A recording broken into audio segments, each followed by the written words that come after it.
just finished seeing Ballerina. It was a really, really good movie. I haven't seen any of the John Wick movies for whatever reason. When like they were out in theaters, I always saw like the previews of them and made an assumption that they were like a knockoff of some action film. What action film? I don't quite know, but that played a role in me just never watching them. And I think part of it as well is that I didn't really like any of the Matrix movies. So, I saw Keanu Reeves. I've liked some of his movies, but I was like, oh, I just don't think this is going to be for me.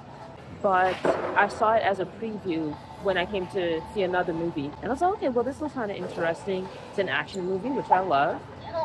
Really great scenery, which I also enjoy.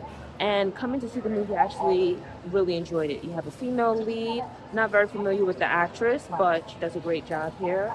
It's a story of revenge. And for me, I love action movies, but I especially like action movies that have like an international flair, where there's like some globe-trotting, reasonably nice outfits can tip things over for me. And so it was just a recipe for enjoyment for me. Lots of action, pretty good storyline. I find that sometimes with action films, there can be a lot of action and activity, but it's just over the top. The story doesn't make any sense. That's not really the case here.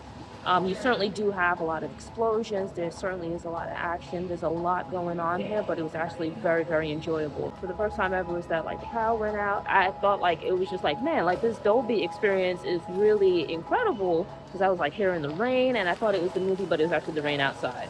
And so the power went out. I was out for like a few minutes or whatnot, but came back on, continued on with the movie. Really enjoyed it. Great scenery. There was like a part where it was like in Prague. When I saw the preview, I thought that it was going to be in Russia, where there is a part of that. So there's Russia, there's New York, there's Prague. So really great architecture, great scenery, incredible action. Everything came together for a very enjoyable action film. And with that, I highly recommend it.